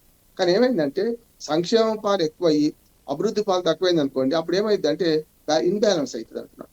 నిజంగా అన్ని ప్రభుత్వాలు ఇప్పుడు ఇవాళ మోడీ గారు అది అంటున్నారు, రేవిడియో వద్దంటున్నాడు, మల్లికార్జున ఖర్గే గారు ఆయన వద్దంటాడు, కానీ ఇచ్చేది మాత్రం ఆయనే. అన్ని వీళ్ళిద్దరు కూడా జాతీయ నాయకులు ఇద్దరు కూడా అడ్డగోల హామీలు ఇస్తున్నారు. ఇక రాష్ట్ర ప్రభుత్వాలు చెప్పేది ఇప్పుడు ఆవు చేలో వేస్తే దూడ గట్టిన వేస్తుందా, మేది కదా, ఇవి జరుగుతుంది అదే. కనుక ఆనాడు టీడీపీ ప్రభుత్వం టీడీపీ మేనిఫెస్టోలో పెట్టినప్పుడు స్పష్టంగా అడిగిన డబ్బులు ఎక్కడి నుంచి చేస్తారు, ఇప్పటికే జగన్మోహన్ రెడ్డి గారు సంక్షేమ పాలు ఎక్కువై అప్పులు చేస్తున్నారు కదా, మీరు ఎక్కడి నుంచి చేస్తారు అని అడిగితే చంద్రబాబు నాయుడు గారి సమాధానం ఏమిచ్చింది ఏంది, తెలుగుదేశం నాయకులు కూడా డిబేట్ లో పాల్గొన్నాడు, మనకు సంపద పెంచుతాం అంటే సంపద పెరిగిందా, ఏమైనా మొత్తం 3,32,000 కోట్లు దాటి ఏమైనా అప్పటికి ఇప్పటికి అంకెలలో 10,000 కోట్లు 20,000 పెరుగుతుంది, కానీ నిజంగానే ఏమైనా పెరిగిందా, ఒకసారి మనం గుండె మీద చేసుకొని ఆలోచన చేద్దాం, ఉన్నదా, లేదు కదా అంటున్నాను. దానికి ఏమైందంటే జగన్మోహన్ రెడ్డి గారు ఇచ్చిన పథకాల కంటే డబ్బులు అనౌన్స్ చేశారు. నేను అప్పుడే అన్నాను కష్టం సాధ్యం కాదు అని. ఇప్పుడు రామారావు గారు విమర్శతో ఏకీపిస్తున్నాను. ఏమైందంటే మీరు అడ్డగోలు హామీలు ఇచ్చారు, అందులో చాలా నెరవేర్చలే కదా. ఉచిత బస్సు మొన్నే పోయిన 15 ఆగస్టు నుంచి ఏమంటా అంటే అట్లా చూసుకుంటే చాలా వాటిల్లో చాలా పెద్ద ఎత్తున హామీలు పెన్షన్ చేశారు, అది అభినందిస్తున్నాను. వెంటనే వచ్చిన నెల నుంచి పాత బకాయిలతో కట్టించారని ఒప్పుకుంటున్నాను. కానీ తర్వాత ఏవైతే మీరు ప్రకటించిన అన్ని పథకాలు ఉన్నాయో వాటిలో సగం కూడా అమలు కాలేదు, కరెక్టే. కానీ అమలు చేస్తే అసలు కేసులు వస్తే అంటున్నాను. నేను చూడండి లెక్కలు చూస్తే ఇప్పుడు ఉదాహరణకు మన ప్రాజెక్టుల విషయానికి వస్తే వెలిగొండకే 1,323 కోట్ల రూపాయలు కావాలని ప్రభుత్వం నివేదించింది అధికారులు. గుండ్లకమ్మకు 44 కోట్లు, పురుషపాడుకి 81 కోట్లు, పాడేరు రిజర్వాయర్కి 83 కోట్లు అని అవసరం అన్నారు. కానీ ఈ గత బడ్జెట్ ఈ రంగానికి ఎంత తెలుసా, మొత్తం 334 కోట్లు మాత్రమే కేటాయించారు. ఖర్చు అయింది 371 కోట్లు. మంచిది, కొంచెం 40 కోట్లు ఎక్కువ ఖర్చు పెట్టారు. నేనేమంటున్నానంటే 2,000 కోట్ల అవసరం ఉంటే సాగునీటి రంగానికి మనం 100 కోట్లు కేటాయిస్తే ఎట్లా సాధ్యమవుతుంది? పోలవరం మనకు కేంద్ర ప్రభుత్వం ఇచ్చింది కనుక ఇవి కదా కావాల్సింది అంటుంది. ఇప్పుడు నీటి వసతి కల్పిస్తే వ్యవసాయం బాగుపడుతుంది, వ్యవసాయం బాగుపడితే ఆర్థిక అభివృద్ధి జరుగుతుంది. అందుకని చాలా వరకు ఇప్పుడు సంక్షేమ రంగాన్ని లెక్క చూస్తే మన రహీం గారు ఒక్క మన ఈ వివిధ సంక్షేమ పథకాలు చూసి ఎన్టీఆర్ భరోసాకే సుమారు 30,000 కోట్లు, 27,000 చిల్లర, 28,000 కోట్లు ఖర్చు అవుతున్నాయి. అట్లాగే దీపం పథకానికి 2,000 కోట్లు. అట్లాగే వివిధ ఆర్థిక మద్దతు అంటే వివిధ వర్గాలకు ఆర్థిక మద్దతు వేరే ఏదో ఒక 2,300 కోట్లు. ఒక స్త్రీ శక్తికే 1,420 కోట్లు. వీకర్ సెక్షన్స్ ఉచిత విద్యుత్ అది అమలు చేస్తున్నారు 600 కోట్లు. ఆటో డ్రైవర్లకు 450 కోట్లు. తల్లికి వందనానికి సుమారు 10,000 కోట్లు, 9,665 కోట్లు. స్త్రీ శిశు సంక్షేమానికి 4,500 కోట్లు. ఇవి జనరల్ ఉండేటి. ఉపకార వేతనాలు స్కాలర్షిప్స్ కు 3,200 కోట్లు. సమగ్ర శిక్షకు 2,900 కోట్లు. ఇట్లా చూసుకుంటే చిన్న చిరుకు కలుపుకుంటే మన బడి మన భవిష్యత్తుకు 1,500 కోట్లు. నైపుణ్య అభివృద్ధికి కేటాయించిన 1,232 కోట్లు ఇదంగా ఖర్చు పెడితే తప్పనిసరి అభివృద్ధి చెందుతా అంటున్నాను. అట్లానే విద్యార్థి మిత్రులకు 654 కోట్లు. ఇవన్నీ కలిపితే 65,000 కోట్లు అవుతున్నాయి మొత్తం బడ్జెట్ లో. ఇది అన్ని సంక్షేమ పథకాలు వ్యర్థమని నేను అనట్లేను. ఇవి కొన్ని నైపుణ్యాభివృద్ధి లాంటి ఇవన్నీ అవసరమే. కానీ అసలు ఏదైతే అభివృద్ధి కోసం రోడ్లు వీటి కోసం ఎంత కేటాయించాలో చూడండి. రోడ్లు ఇవన్నీ కూడా ఒక్కటి రెండు ఇందులో బాగా ఉన్నది ఏంటంటే అమరావతికి 6,000 కోట్లు. అట్లాగే పరిశ్రమల ప్రోత్సాహానికి నిజంగా 3,161 కోట్లు. సర్దుబాటు నిధి వేరే అనుకోండి. విద్యుత్ రంగానికి 13,900 కోట్లు. ఇంకా సంస్కరణ అవసరం. విద్యుత్ రంగంలో చాలా వ్యర్థం అవుతుంది, వృధా అవుతుంది. దాని మీద మాట్లాడాల్సిన అవసరం ఉంటుంది. ఎయిర్పోర్టులు రోడ్లు వీటికి మాత్రం 13,540 కోట్లు. అంటే ఘనంగా కేటాయింపులు జరిగినాయి కానీ ఇందులో సగమన్నా ఖర్చు అవుతాయా అని నా భావన. అంటే నిజంగా ఖర్చు పెడితే మంచిదే కాదంటలేదు. కానీ నేను చెప్పాను కదా, సాగునీటి రంగానికి అవసరమైన ఈ 13,000, 20,000 కోట్లు అవసరం అయితే మనం 100 కోట్లలో 10 కోట్లలో ఖర్చు పెడితే ఎట్లా సాధ్యం, ఎన్నటికి సాధ్యం లక్ష్యాన్ని చేరుకుంటాం అంటున్నాను. అంతిమంగా ఒక మాట చెప్తున్నాడు ఈ ప్రభుత్వానికి సూచన ఏంటంటే, ఇప్పుడు అయ్యగారి సంపాదన అమ్మగారి పసుపు కుంకుమ అన్నట్టు సంక్షేమ పథకాలకు పోతున్నాయి. నిజంగా ఏ ప్రభుత్వం ఏ పార్టీ కూడా సంక్షేమ పథకాలను రద్దు చేస్తాం అనే ప్రకటన లేదు. ఇంతకంటే ఎక్కువ అంటే ఇంకోటి ఎక్కువ ఇస్తామంటే తక్కువైతే అండి. కానీ ఇప్పటికైనా సరే మనం ఇచ్చిన హామీలు ఉన్నాయి. ఆర్థికాభివృద్ధి జరిగేదాకా మేము చేయలేమని మాట అన్నారు. తెలంగాణలో కదా ఆ ప్రభుత్వాలు 100 రోజులు అమలు చేస్తున్నట్టు చెప్పలేదు. చంద్రబాబు నాయుడు మంచి పని డిప్లొమాట్ కనుక కొంత జాగ్రత్త వహించాడు. ఈ 100-200 రోజులు ముద్దతు పెట్టుకోలే. ఆయన ఏం చేసిందంటే ఫేజ్ వైజ్ అమలు చేస్తా అన్నాడు. అది చెప్తున్నాడు కూడా. అంటే మొన్న అన్ని పథకాలు అమలు చేస్తాం, టైం పడుతుంది అన్నాడు. కానీ 20 నెలల టైం అయింది కదా. ఢిల్లీ ఇంకో మన దగ్గర పడుతుంది, ఇంకో 3 ఏళ్ళే. చాలా మంది ఏమనుకుంటున్నారంటే అధికారానికి వచ్చిన తర్వాత వచ్చే 10 ఏళ్ళు మాది, వచ్చే 15 ఏళ్ళు మాది అని అనుకుంటున్నారు. నేను స్పష్టంగా చెప్తున్నా, ప్రజలు 2020 మ్యాచ్ ఆడుతున్నారు. ఇప్పుడు సమస్య లేదు. మొదట 14 నుంచి 19 కూటమి, 19 నుంచి 24 వైసీపీ, మళ్ళీ కూటమి ప్రభుత్వం. మీది 3 ఏళ్లే ఉందంటున్నాడు. మొదట చంద్రబాబు నాయుడు గారు పెద్ద తప్పు చేసింది ఏంటంటే 5 ఏళ్ళు ఇంకో 5 ఏళ్ళు నేనే ఉంటా అనుకున్నారు. ఎప్పుడు కూడా వాయిదా వేస్తే పనులు జరగవు. పోలవరం పూర్తి చేయాల్సి ఉండే అప్పుడే, అమరావతి పూర్తి చేయాల్సి ఉంటే కనీసం మొదటి 5 ఏళ్ళలో కష్టాలు ఉన్నాయి కాదంటలేదు నేను. అంటే కొత్త రాష్ట్రము, మన బడ్జెట్ భారము, ఆర్థిక స్థితిగతులు బాగాలేవు, అప్పులతో మొదలైంది, అట్లానే సంపద లేదు. ఇవన్నీ ఆంధ్రప్రదేశ్ బాలారెస్టులు చాలా ఉన్నాయి. బాలారెస్టులు అధిగమించారు చంద్రబాబు నాయుడు, సమస్య లేదు. దానిలో ఎవరున్నా అభినందిస్తారు. కానీ ఆ పూర్తి చేసే క్రమంలో వచ్చే 5 ఏళ్ళు మాది అనుకోవడంలో చిన్న సమస్య అంటున్నారు. ఏమైంది, వచ్చే 5 ఏళ్ళు మాది అనుకుంటే మాది కాకుండా పోయింది కదా. పోవడం వల్ల ఏమైంది, 5 ఏళ్లలో వారి విధ్వంసం అనే మాట నేను మాడను. కానీ మొత్తం మీద కొన్ని పనులు కుంటుపట్టాయి. అంటే ప్రయారిటీస్ మారుతాయి కదమ్మా. ఏమన్నా అంటే ఏ ప్రభుత్వం అయినా కూడా కొన్ని ప్రయారిటీస్ పెట్టుకుంటది.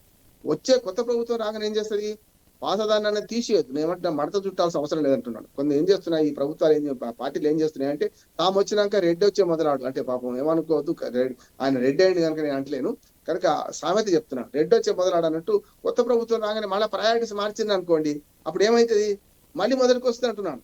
అంటే తిరిగి మొదటికే రావద్దు. నేను స్పష్టంగా చెప్తున్నా రహీం గారు, ప్రభుత్వాలు శాశ్వతం, పార్టీలు శాశ్వతం కాదు. ప్రజలు శాశ్వతము, ప్రజల అవసరాలు శాశ్వతము.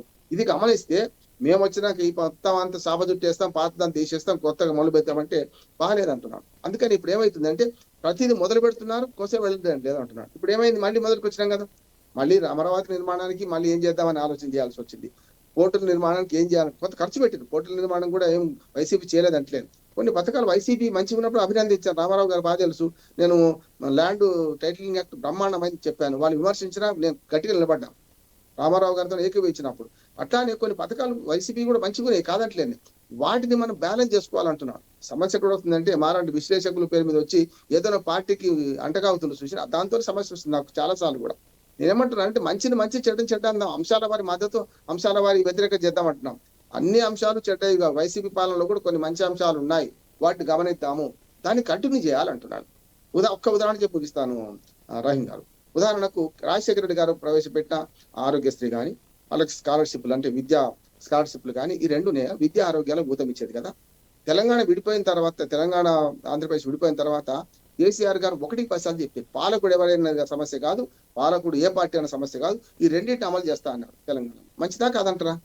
అంటే ప్రభుత్వాలు మారగానే, పాలకులు మారగానే పాత రోత కొత్త బిత్త అనే రద్దు చేస్తే కరెక్ట్ కాదు కదా అంటున్నాడు. అందుకని సంక్షేమ పథకాలు కావాల్సింది. సంక్షేమ రాజ్యము, అభివృద్ధి రాజ్యం రెండు ఉండాలి. అభివృద్ధి సంక్షేమం రెండు కళ్ళలాగా ఉండాలి. ఈ బడ్జెట్ ను ఇంతకంటే వెసులుబాటు లేదంటున్నాను నేను. మీరు వైసీపీ ప్రవేశపెట్టి ఇంతకంటే ఎక్కువ ఉండదు, అద్భుతంగా ఉండదు నేను అంటున్నాను. ఎవరైనా సరే ఈ బడ్జెట్ ను ఇంతకంటే ఎక్కువ చూడడానికి వీలు లేదు. ఒక్కటి మనం చేయాల్సిన పని ఏంటంటే, మొన్నటి బడ్జెట్ లో, కేంద్ర బడ్జెట్ లో అన్యాయం జరిగింది. ఖచ్చితంగా మీరు కూటమిలో ఉన్నారు కనుక అంగీకరించుకోవచ్చు నల్లి గారు. ఏదైనా సరే మనకు కొంత తెలంగాణ వాళ్ళు దుర్మార్గంగా అంటున్నారు. అంటే దుర్మార్గంగా అంటే వాళ్ళకు ఆశ ఉంటుంది, ఎందుకంటే అక్కడ వడ్డించేవాడు వాడు బాగా చేస్తున్నారు అంటున్నారు. కానీ అనడం మటుకే ఉంది, కానీ మనకు ఒరిగింది ఏమి లేదు అంటున్నాను. కూటమి ప్రభుత్వంలో ఉన్నా లేకపోయినా మనకు ఒరిగింది లేదు. ఇప్పుడు కాదు, గత 12 ఏళ్ళ నుంచి అదే జరుగుతుంది అంటున్నాడు. మనకు ఆనాడు 5 ఏళ్ళు కూటమి ప్రభుత్వం ఉన్నా వైసీపీ కూడా రాష్ట్ర స్నేహితుడిగా ఉన్నారు కదా, అన్ని రకాలుగా మద్దతు చేశారు. వైసీపీ ఏం తక్కువ తినలే, ప్రతి దానిలో కూడా మోడీకి మద్దతు చేస్తూ వచ్చారు ఇప్పటిదాకా. మరి ఏమైంది? మనం ఎప్పుడు కూడా నెగిటివ్ పోలే. మొదట్లో 3 ఏళ్ల తర్వాత చంద్రబాబు నాయుడు గారు, పవన్ కళ్యాణ్ గారు విడిపోయి మన కూటమి ప్రభుత్వాన్ని మన బీజేపీని వ్యతిరేకించారు తప్ప, మరి 5 ఏళ్ళు అయితే వైసీపీ ఒక్కనాడు కూడా వ్యతిరేకించలేగా. మరి అప్పుడేం కట్టబెట్టి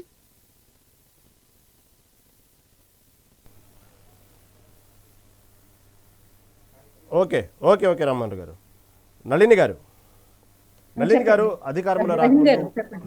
అధికారంలో రాకముందు వైసీపీ భారీగా అప్పులు చేస్తూ ఉంది, అప్పులు తెస్తూ ఉంది, బటన్లు నొక్కుతూ ఉంది, ధనాన్ని వృధా చేస్తుంది, రాష్ట్రం చూస్తే అప్పులమయమైపోయింది. మేము కనుకొస్తే సంపద సృష్టిస్తాం, యువతను అవి చేస్తాం ఇది చేస్తాం అన్నారు. స్వయంగా పయ్యావుల కేసు అసెంబ్లీలో బడ్జెట్ ప్రవేశపెట్టు స్వయంగా ఆయనే అప్పులు తీర్చడానికి మళ్ళీ అప్పులు తెస్తున్నాము, ఆర్థిక పరిస్థితులు అసలు బాగలేవి రాష్ట్రంలోనే ఆయన స్వయంగా ప్రకటిస్తున్నారు. మళ్ళీ ఎక్కడ సంపద సృష్టిస్తున్నారు? వాళ్ళు చేసిన అప్పులాగా మీరే చేస్తున్నారు. ఇప్పటికి దాదాపు 3 లక్షల కోట్ల పైగా అప్పు చేశారు. ఇంకా రేపటి రోజున మళ్ళీ ఏదో సెక్యూరిటీ బాండ్స్ పెట్టి ఇంకో 500 కోట్లు అప్పు చేస్తామంటున్నారు. స్వయంగా ఆయన చెప్పారు అప్పులు తెచ్చిన అప్పులు చేస్తున్నామని చెప్పి. మరి ఎక్కడ సంపద సృష్టించింది ఎక్కడ? ఇంకా మీరు కూడా అప్పుల మేంగానే చేస్తున్నారు కదా రాష్ట్రాన్ని, అంటే ఏమంటారు? సంపద సృష్టించడం అంటే రహీం గారు, అది ఓవర్ నైట్ టాస్క్ అయితే అస్సలు కాదండి.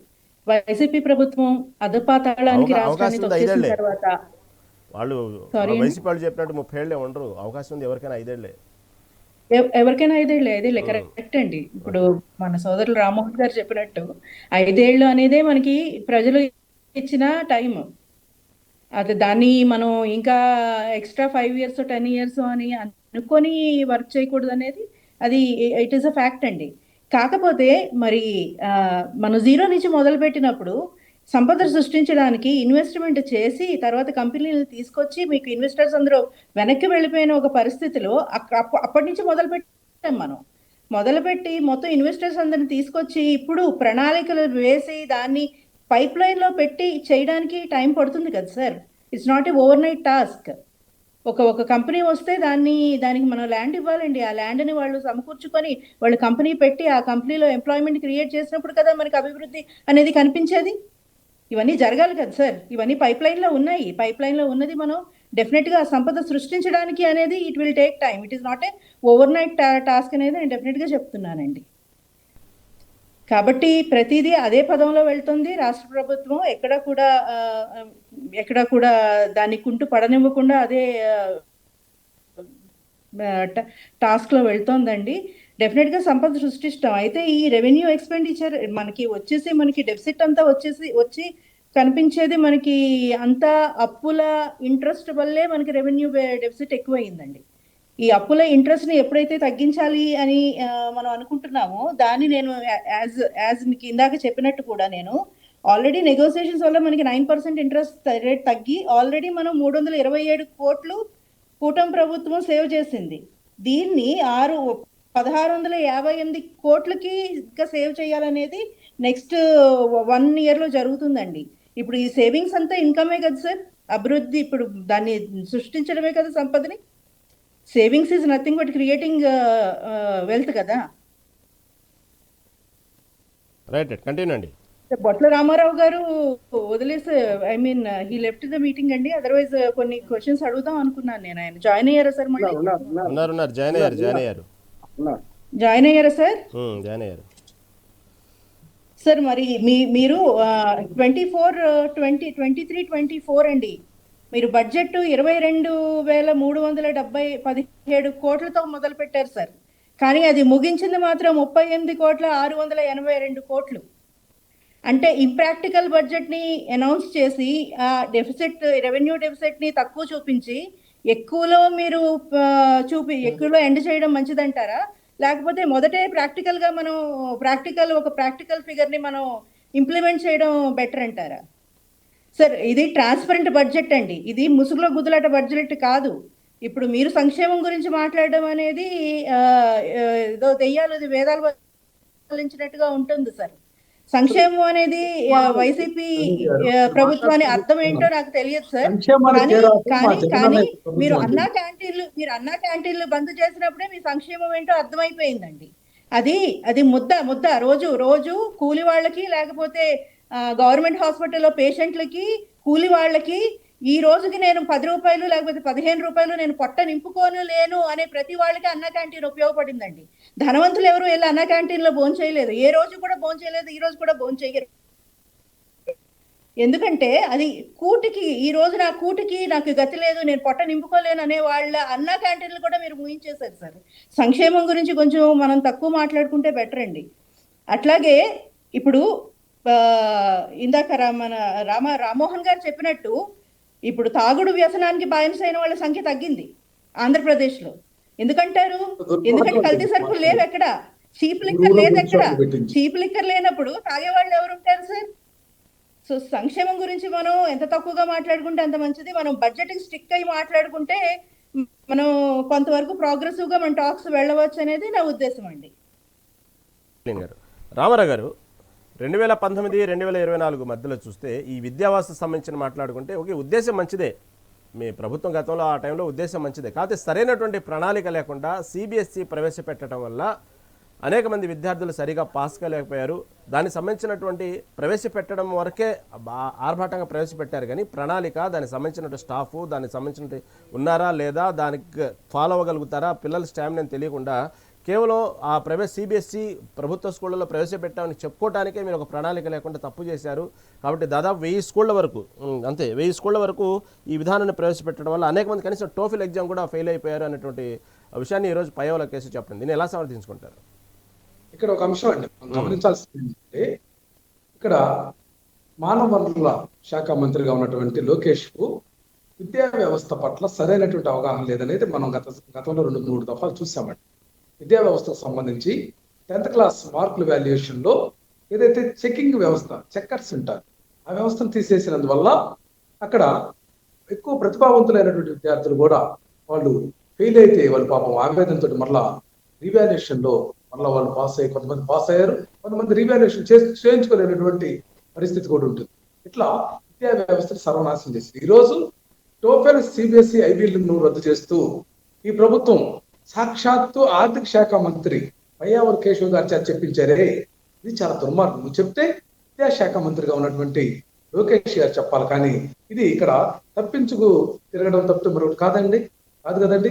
ఇక్కడ ఇంగ్లీష్ విద్య పట్ల వీళ్ళ యొక్క ఆక్రోషం చూస్తాం, వీళ్ళ పేద వర్గాల పట్ల వీళ్ళ యొక్క వివక్ష మనం చూస్తా ఉన్నాం.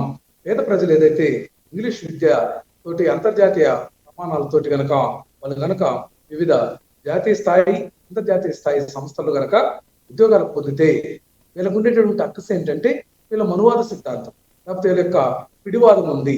ఆ యొక్క వ్యవస్థ, ఆ చట్టాన్ని బద్దలు కొట్టుకుని పేద విద్యార్థులు పైకి వస్తారనేటువంటి కక్షపూరితమైనటువంటి విధానంతో ఇంగ్లీష్ విద్య మీద వీళ్ళ అక్కసు కూడా తెలుగు మహాసభల పేరిట, ప్రపంచ తెలుగు మహాసభల పేరిట, మరొక ఆర్గనైజేషన్స్ పేరిట వీళ్ళ యొక్క అనుబంధ సభ్యులందరూ కూడా తెలుగుదేశం పార్టీకి సంబంధించి ఒత్తాసు పలికే వ్యక్తుల యొక్క ప్రసంగాలు మనం చూసాం కదండి.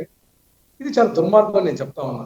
ఏదేమైనా సరే ఈ యొక్క బడ్జెట్ కేటాయింపుల అంశంలో కనీసంగాను విద్యా వైద్య రంగం అంశంలో వీళ్ళకి చిత్తశుద్ధి లేదు. మేము తీసుకొచ్చినటువంటి ఫ్యామిలీ కాన్సెప్ట్ వ్యవస్థ, ప్రతి గ్రామానికి ప్రాథమిక ఆరోగ్య కేంద్రం వ్యవస్థను కానీ వీళ్ళు ఇప్పటికే ధ్వంసం చేశారు.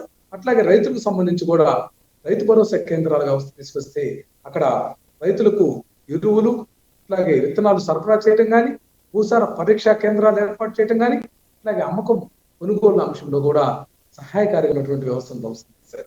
మనం చూసాం కదండి. ఇప్పటికే వీళ్ళు దిశ చట్టాన్ని రద్దు చేశారు. అలాగే దిశ చట్టంతో పాటు వీళ్ళు మరొక ఇంపార్టెంట్ అయినటువంటిది ఒక ఎక్సైజ్ కానీ అలాగే శాండ్ మాఫియాకి సంబంధించినటువంటి అవినీతి అక్రమాలకు సంబంధించిన స్పెషల్ ఎన్ఫోర్స్మెంట్ బ్యూరో వ్యవస్థని ధ్వంసం చేసి విధ్వంసకర పాలన ఏంటంటే అవినీతి అక్రమాలకు తెరదీసినటువంటి అంశం ఉంది. ప్రతి అంశంలో కూడా అవినీతి జరుగుతున్నటువంటి పరిస్థితి ఉంది. బడ్జెట్ కేటాయింపుల అంశంలో కూడా వీళ్ళు ఎక్కడా కూడా పారదర్శకత పాటించలేదు. కేవలం వీళ్ళు చెప్పినటువంటి పథకాలు కూడా మనం చూస్తే ఎక్కడా కూడా ఏదైతే నిరుద్యోగ భృతికి సంబంధించి ఒక పైసా కూడా కేటాయించలేదు.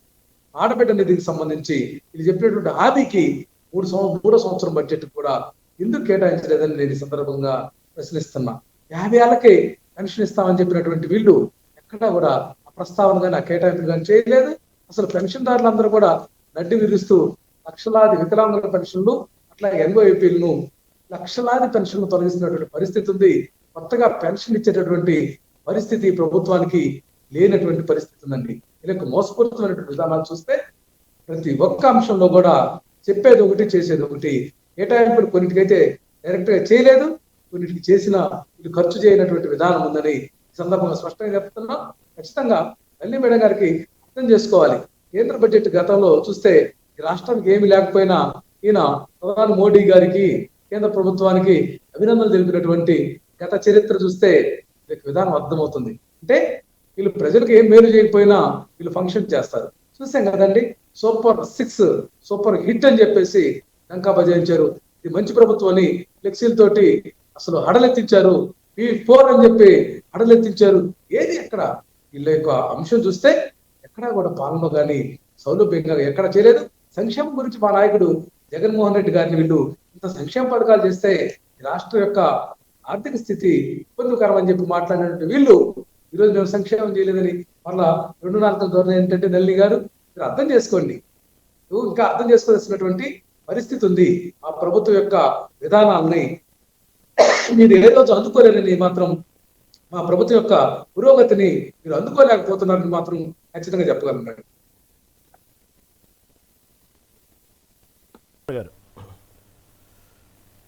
రామ్మోహన్ గారు, ఇక్కడ ఏదైతే బడ్జెట్ సమావేశాల తర్వాత ఎమ్మెల్యేలతో మాట్లాడుతూ చంద్రబాబు నాయుడు గతంలో లాగానే ఉన్నాను, మీరే మారట్లేదు, ఇప్పటికీ నేను 9 పారామీటర్లతో సర్వే చేయించాను అంటూ ఎవరెవరి యొక్క వాళ్ళ యొక్క పనితీరు గురించి ఎమ్మెల్యేలకు వాళ్ళకు కవర్లు చేతులు పెట్టడం జరిగింది. దాంతోపాటు ఇంకొక అంశం, మీకు తెలియనటువంటి ఇంకో పారామీటర్ కూడా నా దగ్గర ఉంది, మారకపోతే మాత్రం చాలా ఇబ్బంది పడతారు అంటూ చెప్పిన వ్యాఖ్యలు కూడా హైలైట్ అవుతున్నాయి ఇటు పక్క మీడియా వ్యాప్తంగా. దీన్ని ఎలా చూడాలి? ఇక్కడ ఒక అంశం అండి, ఇక్కడ సెంట్రలైజ్డ్ కరప్షన్ ఉంది రాష్ట్రంలో. కానీ చంద్రబాబు నాయుడు గారు మాత్రం ఎమ్మెల్యేల మీద దాష్టీకి వెళ్ళబుచ్చుతూ ఉంటాడు. ఎందుకంటే ఎమ్మెల్యేలే కాదు, సెంట్రలైజ్డ్ కరప్షన్ సూత్రధారి తన కుమారుడు లోకేష్ గారు. ఎందుకంటే ఏ శాఖ ఫైల్ అయినా సరే ఆయన సంతకం లేకుండా ముందుకు పోయేటటువంటి పరిస్థితి లేదు, ఆయన ఇనిషియల్ లేకుండా. అందరికీ తెలిసిందే. ఇక్కడ సెంట్రలైజ్డ్ కరప్షన్ అనేది సీఎంఓ కేంద్రంగా చంద్రబాబు నాయుడు గారి నేతృత్వంలో ఉన్నటువంటి సీఎంఓ కేంద్రంగా లోకేష్ గారు చేస్తున్నటువంటి పరిస్థితి ఉంది. మరి ఎమ్మెల్యేల మీద ఎందుకంటే ఈ యొక్క తప్పుడు విధానాలు లేకపోతే వీళ్ళ యొక్క అవినీతి అక్రమాలు బయటికి రాకుండా వాటిని మళ్ళీ ఎమ్మెల్యేలకి పూస్తూ ఎమ్మెల్యేలు అవినీతి అక్రమాలు కూరుకుపోయారని 42 మంది ఎమ్మెల్యేలు దాంట్లో ఉన్నారని చెప్పడం, తన అనుకూల మీడియా తోటి వాళ్ళ మీద ఆర్టికల్స్ రాయించేటటువంటి సంస్కృతి ఈనాటికి కాదండి, చంద్రబాబు మార్కు రాజకీయము. అదే నేను అందరికి తెలిసిందే కదండి.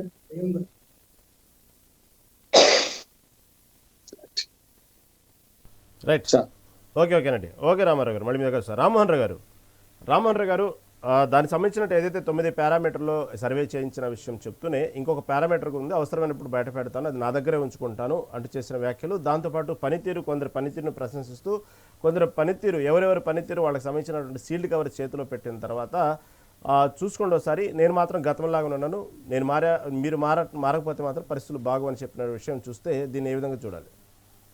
చంద్రబాబు నాయుడు గారు క్రమశిక్షణ గల మనిషి. 4 సార్లు ఎమ్మెల్యే, 4 సార్లు ముఖ్యమంత్రిగా ఉన్నారు. ఉమ్మడి రాష్ట్రానికి 2 సార్లు, దీనికి 2 సార్లు, అట్లాగే 8 సార్లు. ఆయన మొట్టమొదటి ఆవేదన నుంచి మొదలు పెడతాను. నేను మొదలు ఏమన్నారు, నేను మొదటిసారి ఎమ్మెల్యే గెలవలేదే, నిన్న మొన్న గెలిచిన ఎమ్మెల్యే కూడా నాకు సలహాలు ఇస్తున్నాడు, సూచన నాకు నవ్వు వస్తుంది. అయినా సరే మీ సూచనలు పాటిస్తాను, తప్పులేదు. కానీ నాకు సలహాలు ఇచ్చేవాళ్ళ అయ్యారా అని ఒక మాట ఆవేదన మొదలైంది.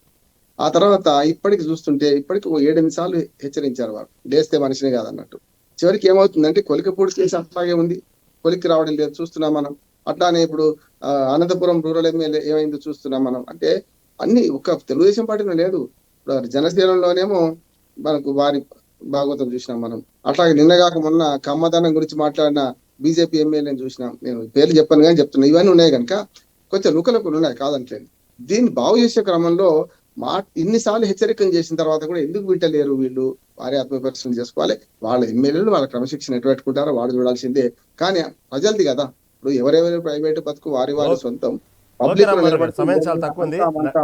Okay okay okay sir, okay Ramarao గారు, సమయం చాలా తక్కువ ఉంది. నళిని గారు ఏమంటారు దీని గురించి? సార్, బొట్ల రామారావు గారు కరప్షన్ గురించి మాట్లాడారండి. ఇప్పుడు మన సోదరులు రామ్మోహన్ గారు అన్నట్టు కరప్షన్ అనేది he saying it is an you know collective corruption అని. బట్ నేను the analysis is that corruption అనేది వైసీపీ ప్రభుత్వంలో ఎంత డీప్ రూటెడ్ అయిపోయిందంటే సిస్టంలో, దాన్ని తీయడానికి కూడా టైం పడుతుందండి.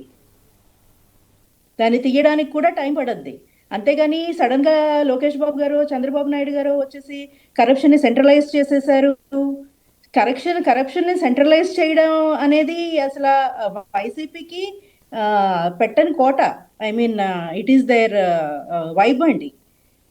సో వాళ్ళు దాన్ని పెంచి పోషించి, వైసీపీ ప్రభుత్వం ఏదైతే ఆ సెంట్రలైజ్ కరప్షన్ ని పెంచి పోషించిందో దాని డీప్ రూటెడ్ ఎఫెక్ట్ వచ్చేసి ఇంకా ఆ వాసనలు, ఆ పూర్వ వాసనలు ఇంకా పోవట్లేదు. ఇంకా ఆఫీసర్స్ కానీ లేకపోతే ఎవరైనా కానీ, even the governance needs time to get out of it. కాబట్టి బొట్ల రామారావు గారు మొన్నటి వరకు మీ ప్రభుత్వం ఎట్లా పనిచేస్తుంది అనేది కరప్షన్ గురించి కొంచెం అనలైజ్ చేసుకుని ఈ విషయాన్ని, ఈ సెంట్రలైజ్ కరప్షన్ అనే దానికి ఆద్యులు వైసీపీ ప్రభుత్వం. సో దాన్ని ఇక్కడ కంటిన్యూ అవుతుంది అనేది వారు ఇట్ ఈస్ ఎ బేస్లెస్ అక్యూజిషన్ అని నేను చెప్తానండి. అట్లాగే సో ఫైనాన్షియల్ డిసిప్లిన్ అనేది it is very important in a home. లేకపోతే ఒక ఇల్లు కానివ్వండి, లేకపోతే ఒక ప్రభుత్వం కానివ్వండి, ఫైనాన్షియల్ డిసిప్లిన్ అనేది చాలా ఇంపార్టెంట్ అండి. ఆ ఫైనాన్షియల్ డిసిప్లిన్కి పెట్టింది పేరు చంద్రబాబు నాయుడు గారు, ఆయన నాయకత్వం. ఆయనకి డిసిప్లిన్, ఫైనాన్షియల్ డిసిప్లిన్ అనేది దాన్ని ఎట్లా తీసుకురావాలో, దాన్ని ఎట్లా ట్రాక్లో పెట్టాలో ఆయనకి తెలిసినట్టుగా ఎవరికి తెలియదు అనేది అది ఎవరు తీయలేని ఒక ఫ్యాక్ట్. కాబట్టి ఈ ఫైనాన్షియల్ డిసిప్లిన్ తీసుకురావాలంటే డెఫినెట్గా ద సిస్టంలో financial discipline, as I side, subsidies అనేవి కొంచెం it is affecting the system అండి. సబ్సిడీస్ అనేది అది ఈ ప్రభుత్వం కాదు, ఏ ప్రభుత్వం కాదు, ప్రతి ప్రభుత్వంలోనూ సబ్సిడీస్ అనేవి అది బడ్జెట్ లోటుని పెంచేదే కానీ తగ్గించేది కాదు. రైట్ నళిని గారు, రైట్, చక్కటి ఓకే. చర్చలో పాల్గొన్నందుకు రామారావు గారికి, అదేవిధంగా నళిని దేవి గారికి, బండారు రామ్మోహన్ గారికి ధన్యవాదాలండి. ఇది ఓవరాల్గా చూసుకుంటే ఏపీ సంబంధించినటువంటి బడ్జెట్లో ఏదైతే వయ్యావుల కేసు ఈరోజు వార్షిక బడ్జెట్ ప్రవేశపెట్టిన విధానంలో ముఖ్యంగా రైతులు, ఇటుపక్క విద్య, ఇటుపక్క ఆరోగ్యానికి ఎక్కువ ప్రాముఖ్యత ఇచ్చినట్లు అర్థమవుతోంది.